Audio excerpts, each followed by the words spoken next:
नमस्कार, मी चैत्र अली सुतार. जनसामान्यांच्या प्रहार न्यूज मध्ये आपले सहर्ष स्वागत. चला तर पाहूया आजच्या ठळक घडामोडी आमच्या प्रहार न्यूज सोबत. पक्षाच्या अध्यक्षा रेखाताई ठाकूर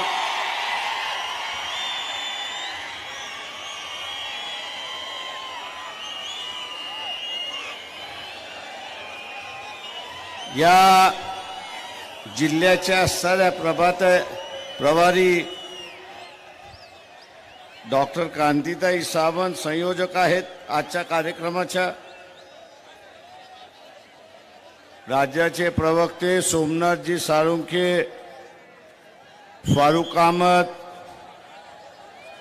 त्याच्याच बरोबर गोविंद दळवी, किसन चव्हाण, सर्वजित बनसोडे, उत्तर जिल्ह्याचे असणारे विलासराव कांबळे, दक्षिण जिल्ह्याचे असणारे अध्यक्ष दयानंद कांबळे, युवा जिल्हा अध्यक्ष प्राध्यापक मिलिंद संधी, महासचिव उत्तर सिद्धार्थ कांबळे, पुंडलिक कांबळे, महादेव कांबळे, महादेव कुंभार, आकाश कांबळे, प्रकाश कांबळे, संतोष कुळकुडे, प्रमोद कदम, विजय कांबळे, चिंतरंजन कांबळे, राजाराम महागळे, ॲडव्होकेट महेश कांबळे, वैशाली कांबळे, सन्माननीय व्यासपीठ, उपस्थित बंधूंनो आणि भगिनींनो,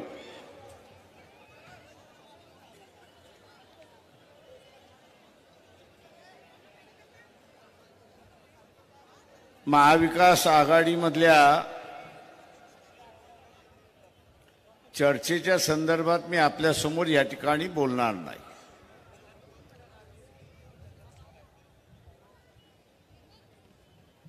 युती व्हावी ह्या आमची असणारी भावना आहे,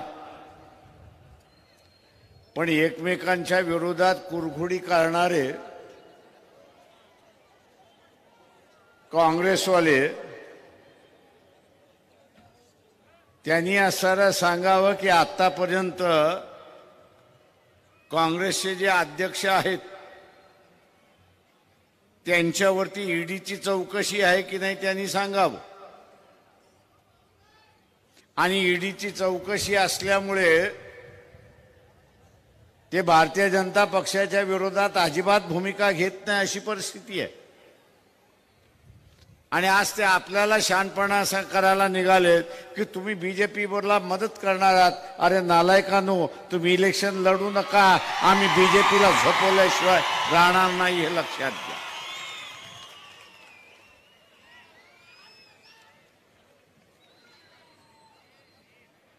काँग्रेसकडे नवीन कार्यकर्त्याला उमेदवारी द्यायची नाही, काँग्रेसमधल्या चांगल्या कार्यकर्त्याला उमेदवारी द्यायची नाही, जो जिंकून येईल त्याला उमेदवारी द्यायची नाही, पण घराणेशाही पोसत राहायचं असंच कारण त्या ठिकाणी दिसतंय. आणि त्याचाच नेमका फायदा हा नरेंद्र मोदी घेतो आणि म्हणतो की आपल्याला लोकशाही आणायची आहे, घराणेशाही आणायची. आणि मोदी असं म्हणतो की आपल्याला लोकशाही आणायची आहे, घराणे आणायची नाही. आणि म्हणून तो काय म्हणतो की या देशातली जनता हेच माझं परिवार आहे अशी परिस्थिती. मोदीजी, तुमचं म्हणणं बरोबर आहे की देशातला माणूस हा तुमचा परिवार आहे, पण त्याच्यातला एक माणूस अधिक महत्वाचा आहे हे आपण असताना लक्षात घ्या. इलेक्शनच्या दरम्यान रेखाताईंनी उल्लेख केला की एक ॲफिडेव्हिट दाखल करावं लागतं आणि त्या ॲफिडेव्हिटमध्ये तुमच्यावरती क्रिमिनल केसेस आहेत की नाही आणि असतील तर कुठल्या आहेत ते त्याच्यामध्ये सांगावं लागतं. त्या ॲफिडेव्हिट मध्ये एक अजून कॉलम आहे आणि तो कॉलम असा आहे, तुमचं लग्न झालं की नाही एवढं सांग. आणि तुमचं लग्न झालं असेल तर तुमच्या बायकोचं नाव लिहा. त्याच्या खाली ती मेली आहे की जिवंत आहे असंही तिथे लिहावं लागतं. या कॉलम मध्ये मोदींनी असं लिहिलं की माझं लग्न झालेलं आहे, माझी बायको जिवंत आहे. खरं बोलला तू, खोटं नाही बोलला. मोदीजी खरं बोलले. मोदीजीने आम्ही असताना म्हणतो की या विशेष माणसाला तुमच्या बरोबर ठेवा आणि तुमचं कुटुंब चालवा, मग आम्ही म्हणू की आम्ही तुमच्या कुटुंबाचे सदस्य आहोत.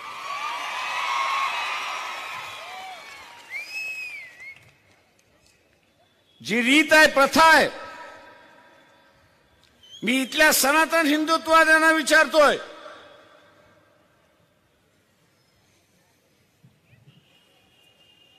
की इथे असणाऱ्या कुटुंब व्यवस्थेची मांडणी केलेली आहे की नाही.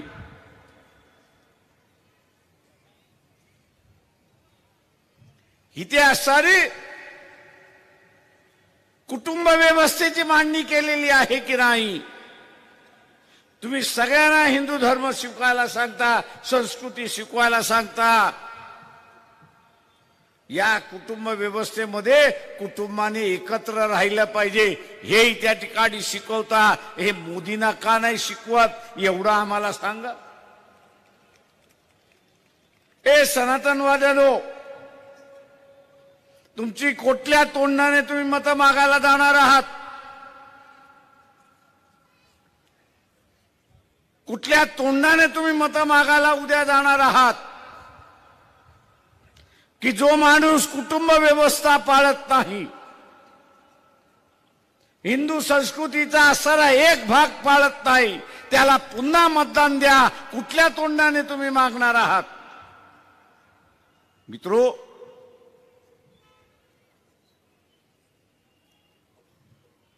यांचं बोलणं एक आणि यांचं वागणं एक हे लक्षात. यांचं बोलणं एक आणि वागणं एक अशी असणारी परिस्थिती आहे. मी इथल्या तमाम आणि काँग्रेसवाल्यांना मी सुचवलं, कार्यक्रम सुचवलाय काँग्रेसवाल्यांना, की काँग्रेसच्या महिला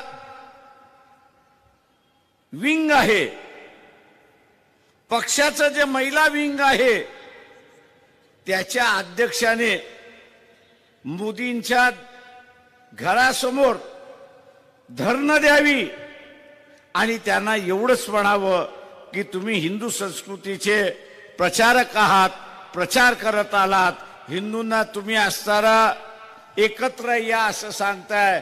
तुम्ही पहिल्यांदा तुमच्यापासून सुरुवात करा, पती पत्नी एकत्र राहायला शिका. हा आंदोलन त्या ठिकाणी घ्या.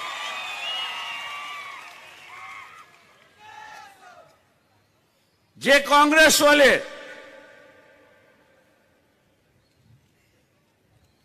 आमच्यावरती टीका करतात, मी त्यांना विचारतो की हा साधा सुधा कार्यक्रम, हा साधा सुधा कार्यक्रम की पती पत्नीने एकत्र राहावं, हे आंदोलन सुद्धा घेण्याची तुमची हिंमत नाही.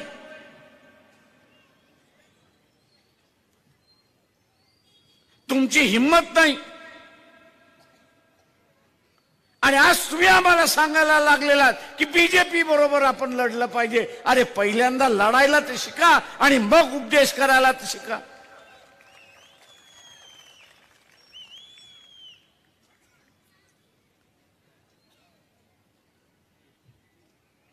लढायचं नाही. आज एवढी चांगली संधी आली होती, दिल्लीतल्या शेतकऱ्यांच्या संधी होती. काँग्रेसवाल्यांनो आम्हाला एक सांगा की मध्य प्रदेश, राजस्थान, उत्तर प्रदेश या राज्यामध्ये तुम्ही काँग्रेसच्या कार्यकर्त्याला का नाही सांगितलं की मोर्चे काढा, आंदोलन करा, रस्ते बंद करा आणि शेतकऱ्याच्या मागणीला काँग्रेस पक्षाचा पाठिंबा आहे म्हणून तुम्ही का नाही कार्यक्रम आखलात?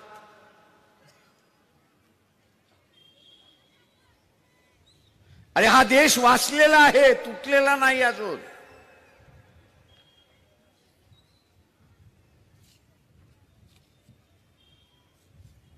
देश अजून तुटलेला नाही, जुळलेला आहे. तर आम्ही देश बचाव आंदोलन करायला निघालेलो आहोत. अरे कोणाला फसवताय तुम्ही? लोक काही एवढी मूर्ख नाहीत.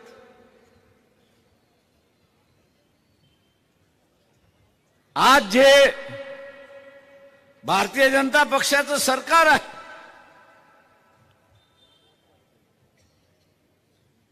भारतीय जनता पक्षाचं सरकार आहे,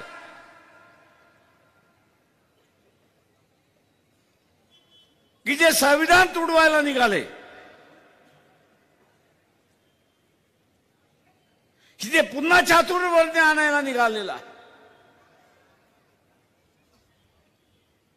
अशांच्या विरोधात लढायचं असेल, तुमच्या यात्रेमधला असणारा संदेश काय आहे?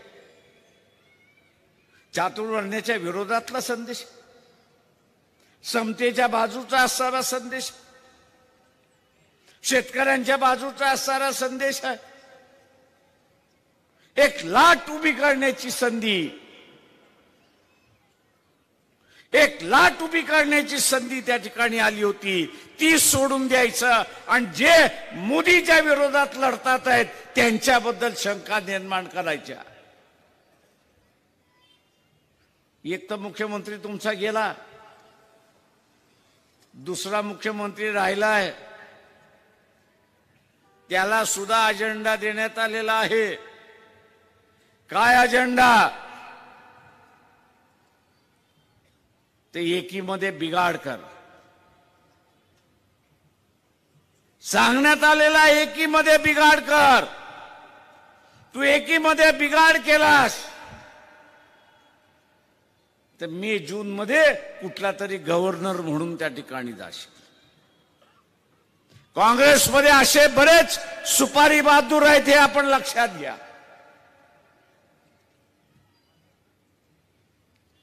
काँग्रेसचे अध्यक्ष खरगे यांना असणारा सल्ला आमचा आहे, हे पहिल्यांदा सुपारी बहादूर ओळखा, काँग्रेसमधून फेकून द्या, काँग्रेस तुमची वाढायला सुरुवात होईल.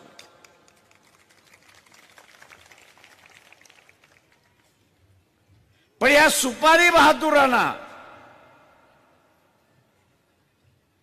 आवरलं नाही ते इलेक्शन नंतर तुम्ही जेलमध्ये गेल्याशिवाय राहणार नाही, एवढं लक्षात घ्या. आम्ही तर झाले फकीर आहोत, कधी या मस्जिदमध्ये कधी त्या मंदिरामध्ये. मोदीने 9 वेळा शोध का कार्य पाठवलं. एक माझ्याकडे दिल्लीतला पोलीस अधिकारी आला, तो म्हणला प्रकाशराव काहीतरी थोडं द्या. म्हटलं काय थोडंसं देऊ तुला? तुम्ही कुठं चोरी मारी केली असेल एवढंच सांगा. मी म्हटलं हे माझ्याबरोबर पारधी बसलेलं, म्हटलं त्याला विचार, तो तुला सांगेल चोरी मारी कशी करायची. पण आम्हाला वरतून आदेश आलेले आहेत, उखरून काढा काय असेल ते.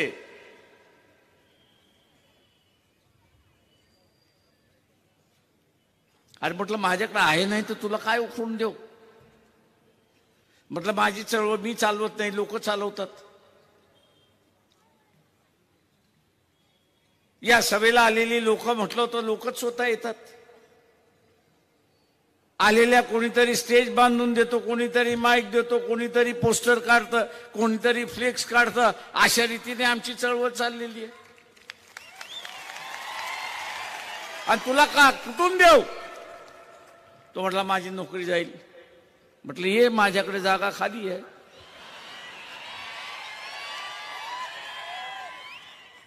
तो म्हटलं काय तुम्ही? होय ना. म्हटलं मी ना कारखाना काढला ना, म्हटलं चोऱ्या केल्या ना, सबसिड्या खाल्ल्या.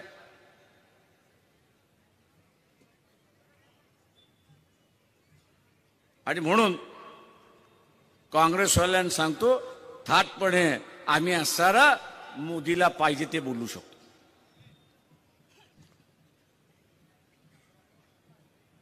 आम्ही वायफट बोलत नाही.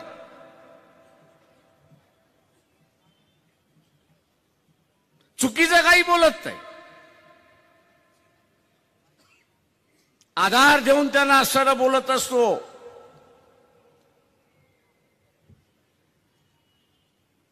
मोदीच्या ह्या सरकारने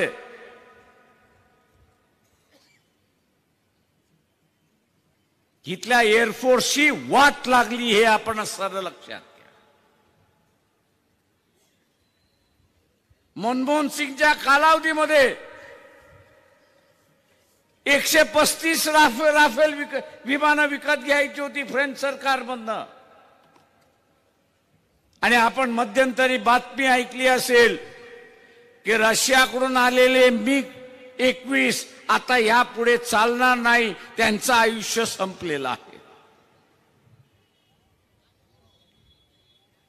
सनातनवाद्यांनो, मी तुम्हाला विचारतो, किती राफेल आले एवढं सांग. आणि किती पाहिजे होते तेही लोकांना सांग. एअरफोर्सचं एक स्क्वॉड्रन उभं करायचं असेल तर 135 फायटर जेट्स त्या ठिकाणी लागतात. 135 लागतात. आणले किती? 35. 100 आहेत कुठे?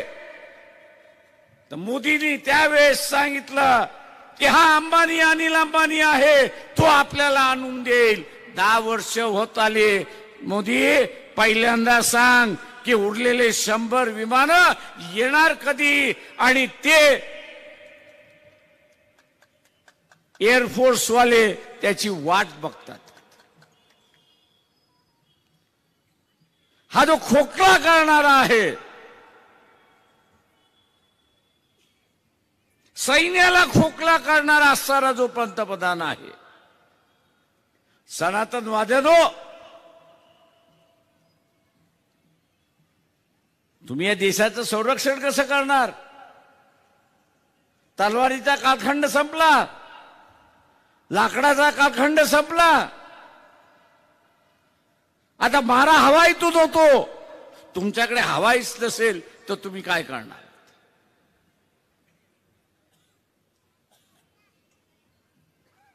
आणि म्हणून ज्यांनी या देशाच्या संरक्षणाशी खेळलंय, ज्यांनी या देशाच्या संरक्षणाशी खेळलंय, त्याला पुन्हा पंतप्रधान करता कामा नये हे आपण सारं लक्षात घ्या. सातारा आहे, सांगली आहे, कोल्हापूर आहे, इथल्या माणसाला सैन्यामध्ये जायचं असेल तर 2 ठिकाणी जातो. एक तो बेळगावला जातो किंवा मऊला जातो. या सगळ्या रिटायर्ड सैनिकाला माझं आव्हान आहे, या रिटायर्ड सैनिकाला माझं असणारं आव्हान आहे की सामान्य माणसाला मिलिटरीतला कॉन्वॉय याचा अर्थ सांगा आणि एका कॉन्वॉय मध्ये किती गाड्या असतात हे असणारं सांगा. इथल्या रिटायर्ड मिलिटरी अधिकाऱ्याला माझं म्हणणं आहे, इथल्या रिटायर्ड सोल्जरला माझं असणारं आव्हान आहे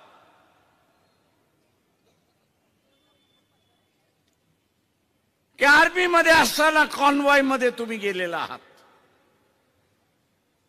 ते कितीचं कॉन्वॉय असतं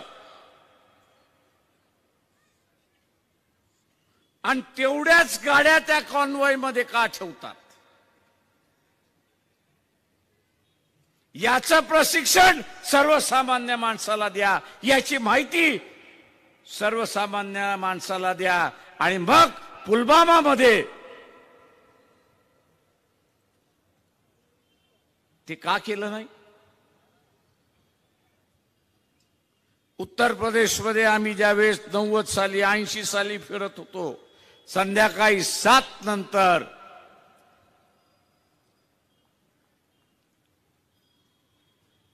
तुम्ही एकटे गाडी घेऊन जाऊ शकत नव्हतात. तुम्ही एकटे गाडी घेऊन जाऊ शकत नव्हतात. पोलीस ठिकठिकाणी थांबवत होते. 10 गाड्यांचा एक कॉन्वॉय असतो. 10 गाड्यांचा एक कॉन्वॉय असतो. 11वी गाडी तिथे मंत्री असेल, संत्री असेल, खासदार माझ्यासारखा असेल, तो पोलीसवाला म्हणतो बाजूला उभा राहा, तुझी गाडी येणार नाही. 10च गाड्या फक्त त्या ठिकाणी जातील. या अनेक वेळा झाल्यानंतर मी ते एका पोलिसाची उज्जत घातली, अरे 10 का, तू 12-13 जाऊ दे. तो म्हटला साहेब नाही जाऊ देणार. तुमच्या आयुष्याचं हे जे जाणारे जे आहेत त्यांच्या आयुष्याचं असणारं जिम्मेदारी माझी आहे आणि म्हणून मी नियमाप्रमाणे वागणार. मी त्याला म्हटलं तुझा नियम काय आहे? तो म्हटला ही जी माझी टॉमी गन आहे ना, एक गाडी पुढे जाते, पुढे लागते आणि एक गाडी पाठीमागे लागते. पोलिसाची एक गाडी पुढे लागते आणि एक गाडी पाठीमागे लागते. तुम्हाला वाचवायचं असेल आम्हाला तर येणारी गाडी, येणारा बॉम्बर, येणारा हत्यारा हा आमच्या बुलेट रेंज मध्ये त्या ठिकाणी पाहिजे. तो आमच्या रेंज मध्ये पाहिजे, तरच आम्ही तुम्हाला वाचू शकतो, नाही तर आम्ही वाचू शकत नाही. आणि आमची बुलेट ही जी टॉमी गन आहे ही फक्त 5 गाड्यांपर्यंत आणि तिकडनं येणाऱ्या 5 गाड्या आणि म्हणून 10 गाड्यांचा असणारा कॉन्वॉय त्या ठिकाणी असतो. मोदीजींना आम्ही असणारा विचारतोय, हा 80 गाड्यांचा कॉन्वॉय कसा काय झाला हे पहिल्यांदा सांगा. आणि ज्यांनी केला त्याला तुम्ही काय शिक्षा दिली ते असणारा सांगा. तुम्हा कोणाला माहिती नसेल, ज्या मेजरने हा 80 कॉन्वॉय केला त्याची चौकशी करण्याच्या ऐवजी त्याला असणारा प्रमोशन देऊन मोदी बसला. म्हणजे त्यांनी एका गाडीमधली, त्या कॉन्वॉयतल्या एका गाडीमधल्या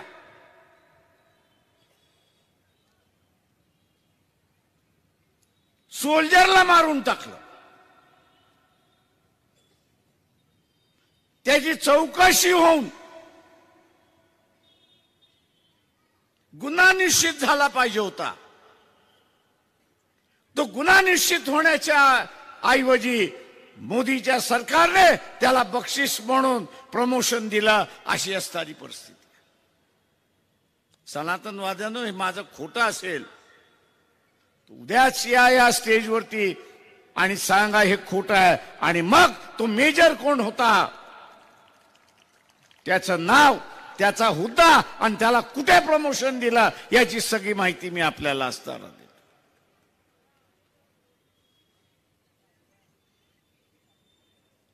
मित्रो, हे पूर्ण खोटारडं सरकार आहे. हे देशाची खोटं बोलत चाललेलं आहे. लुटारूंचं सरकार आहे. याच्या सारखा लुटारू दुसरा कोणच नाही, हे आपण लक्षात घ्या. काँग्रेसवाले, तुम्हाला आवाहन करतो मी, तुम्ही भुरटे चोरात, त्या भुरट्या चोराची कबुली करा. तुम्ही भुरटे चोरात, या भुरटी चोराची कबुली करा. लोक तुम्हाला माफ करतील. लोक तुम्हाला माफ करतील. पण हा जो डाकू बसलेला आहे, सध्याचं सरकार हे डाकूंचं सरकार आहे.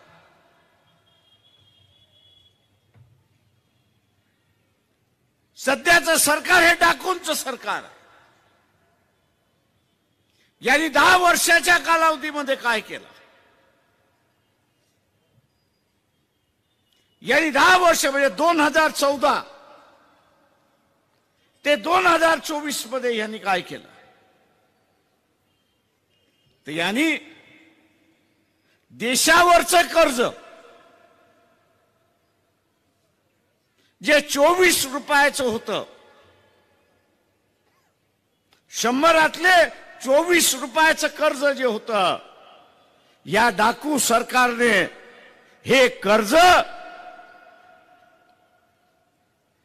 84 रुपयावरती गेले, हे लक्षात घ्या.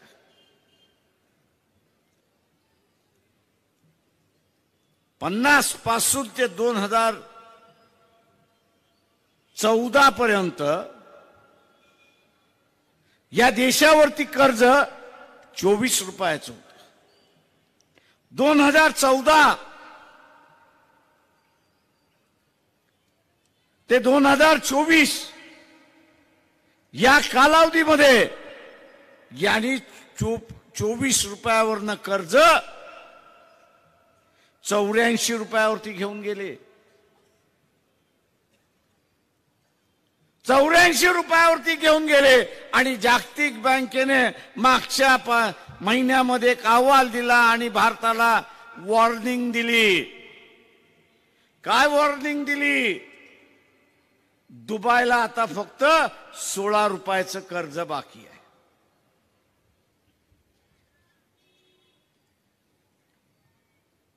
दुबईला 16 रुपयाचं कर्ज बाकी आहे. आपला पगार समजा 10,000चा आहे.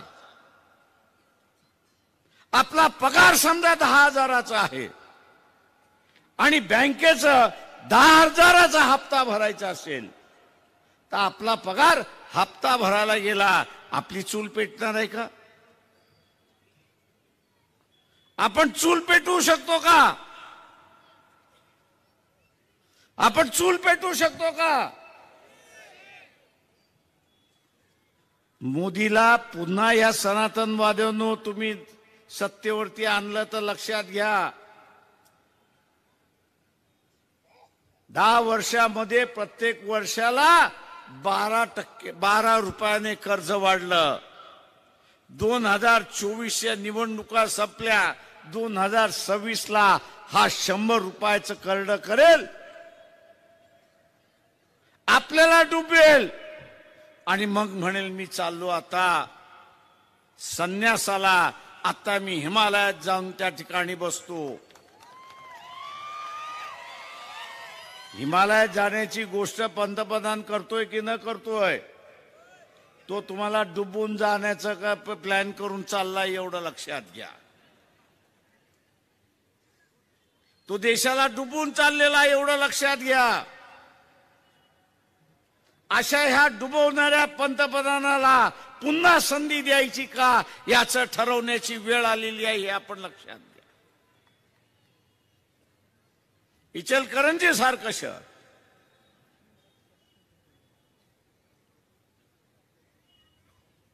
एक नावाजलेलं शहर, कपड्यासाठी नावाजलेलं शहर, हातकामासाठी नावाजलेलं शहर, शटल रूमसाठी नावाजलेलं शहर, आज याची ओळख काय झाली? ते हिंदू मुसलमानाच्या दंगेची ओळख झाली. कारखाना गेला, उद्योग गेला आणि शहराच्या माथी काय पडलं तर या ठिकाणी उद्योजक शहराचं नाव पडलं दंगलीचं शहर म्हणून. अशी परिस्थिती. मी आपल्याला सरळ विचारतो की एका बाजूला देशाला डुबवणारा पंतप्रधान आणि दुसऱ्या बाजूला धारकऱ्यांमार्फत दंगली करणारं राज्य, असं हे चित्र उभं राहते. जरांगे पाटलाची असणारी SIT उभी झाली, फार चांगले झालं. त्या अधिकाऱ्याला म्हटलं तू उरलेल्या सगळ्यांची तू इन्क्वायरी सोडून दे, या ठिकाणी धारकं किती आली तेवढी फक्त बघ आणि त्यांनी काय केलं तेवढं बघ. दंगली ह्या साऱ्या धारकांनी केलेल्या आहेत, हा माझा असणारा आरोप आहे. सरकार चौकशी नाही करणार. काय इथे दंगली झाल्या पाहिजेत अशी असणारी परिस्थिती आहे. आणि म्हणून माझं आव्हान आहे की एका बाजूला कारखानदारी बुडते, व्यवसाय बुडतोय, आणि दुसऱ्या बाजूला देशावरचं कर्ज वाढत चाललंय अशी असणारी परिस्थिती आहे. एकदा आपल्या हातामध्ये पैसा राहिला नाही तर मग आपण काय करतो? घरातला पुरुष काय करतो? घरातली चूल पेटावी म्हणून तो काय करतो? तुम्ही सगळेजण अनुभवी आहात.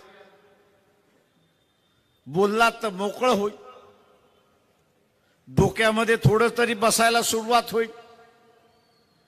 भांडी विकायला सुरुवात करता की नाही?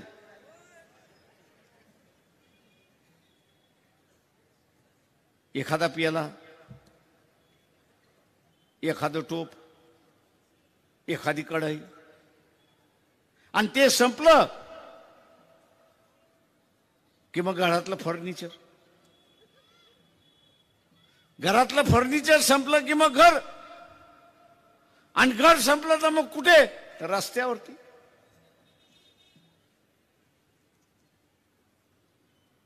आपण मध्यंतरी पाकिस्तानचे हाल बघितले. खायला अन्नधान्य नाही, लोक लुटमार करायला सुरुवात झाली. भारतामध्ये सुद्धा आपल्याला हे घडवायचं आहे का याचं पहिल्यांदा ठरवा. जे धर्मवेडे आहेत त्यांना माझं असं आव्हान आहे, आपण पहिल्यांदा एक प्रश्न आपल्यालाच विचारा, स्वतःलाच विचारा की वाड वडिलांचा असणारा धर्म तुम्ही सोडणार आहात का? वाड वडिलांचा असणारा धर्म हा तुम्ही सोडणार आहात का? त्याचं उत्तर नाहीये. आणि त्याचं जर उत्तर नसेल तर मग तुम्ही मुसलमानासारखं का वागताय? का इस्लाम खतऱ्यामध्ये हा गोष्टा मुसलमान देतो? त्याचा एवढासा जीव आहे, त्याचा एवढासा जीव वाचवण्यासाठी तो धर्माचं कवच वापरतो. धर्माचं कवच वापरतो. पण तुम्ही कॉपी मास्टर का होता एवढं सांगा ना.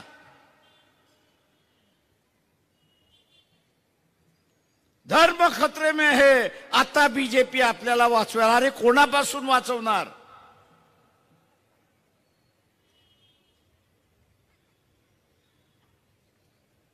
धर्म खतरे में मोदी आपल्याला वाचवणार, बीजेपी आपल्याला वाचवणार, आरएसएस आपल्याला वाचवणार. अरे कोणापासून वाचवणार?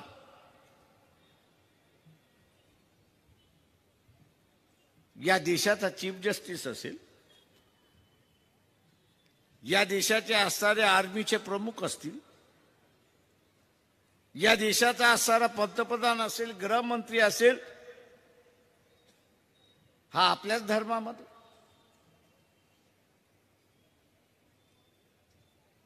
आपल्याच धर्मामधला.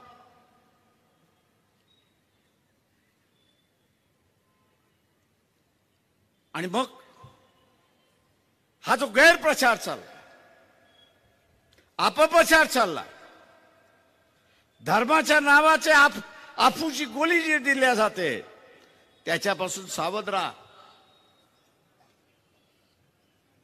ही अफूची गोळी दिल्या जाते देश लुटावा म्हणून दिल्या जाते. आम्ही मोदींना विचारतो, हे जे कर्ज तुम्ही वाढवले यातून किती कारखाने उभे झाले याचा हिशेब द्या.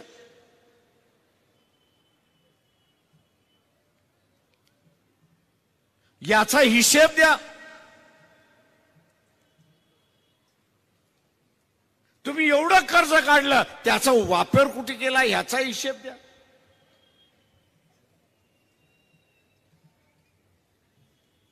दुर्दैव आहे असं मी म्हणेन की त्या काँग्रेस पक्षाचं, की साले डरपोक नेते आहेत.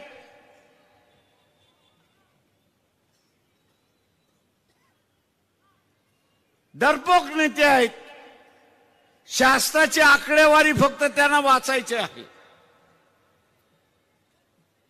आपण मध्यंतरी बघितलं असेल की गडकरींचा असणारा रोड खातं होतं, त्याचा रिपोर्ट बाहेर पडला आणि त्या रिपोर्ट खात्यामध्ये त्यांनी सांगितलं की 1 किलोमीटर मागे 20 रुपये खाल्ल्या जात आहेत. यशवंतराव चव्हाणांनी कोकणातलं पाणी ह्या बाजूला फिरवलं, धरणाच्या माध्यमातून ह्या बाजूला फिरवलं, पण आज इचलकरंजीला पाणी नाही अशी असणारी परिस्थिती आहे. कारण का नदी झाली दूषित. पाणी तर वळवलं, कोकणातलं पाणी जे असणारं समुद्रात जाणार होतं, धरणं बांधून त्यांचं तोंड वळवलं. पण आज इचलकरंजीला पाणी नाही अशी असणारी परिस्थिती, दूषित पाणी आहे. 3 प्रोजेक्ट करण्यात आले असं सांगण्यात आलं, पण एकही चालू होत नाही. का ह्या शासनाला पाण्याचं नियोजनच करायचं नाही.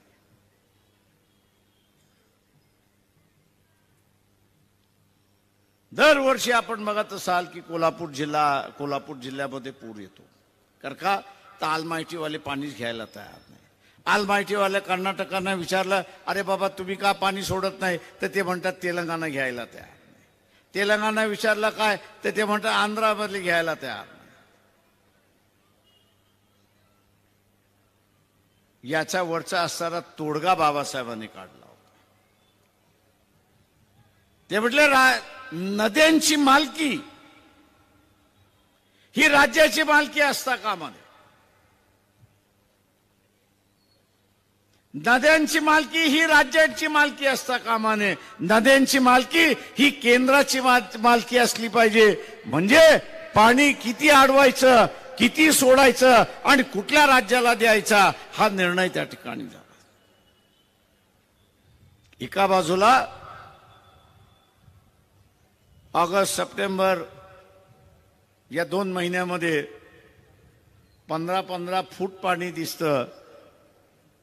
सांगली शहरापासून दिसतं, इतरांकडून दिसतं, पण इचलकरंजीला पिण्याचं चांगलं पाणी मिळत नाही अशी असणारी परिस्थिती आहे.